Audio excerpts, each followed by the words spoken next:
Welcome to another episode of Millennial Investing Explained. Here's today's question.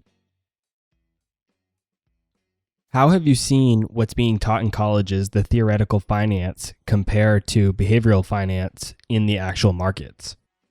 Well, I mean, we're looking at a really fantastic example that's top of mind just in the last couple of weeks. So traditional finance would say the price is always right. That the price of an asset always fully reflects all information that's available about that asset. So effectively, the price is always right. So, it doesn't do any good to sort of time the market. It doesn't really even do that much good to do fundamental research because whatever the price is what's accurate, right? Like it's reflected in the attitudes and the information of all market participants. Well, you look at something like WeWork.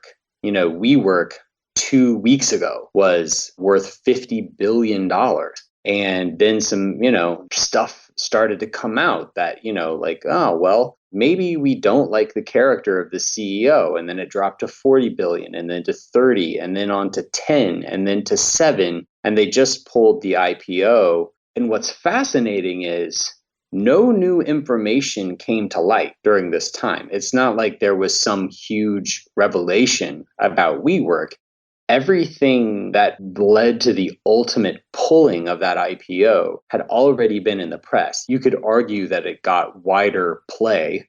You could argue that it got picked up in some more prominent journals as it went to IPO time. But, for something to go from $50 billion to $7 billion to then not available in the span of a couple of weeks with no new fundamental information coming to light, like that's behavioral finance in a nutshell, is that it's at least as much about sentiment and psychology as it is about intrinsic value. And it shows you how wild these things can swing and how much savvy investors need to account for things like investor psychology. Yeah, WeWork is such a great example. I'm so glad that that's taking place right now so we can talk about that. That's all for this episode of Millennial Investing Explained. Be sure to follow me on Instagram, Twitter, and Facebook, or subscribe to our YouTube channel to get even more free content.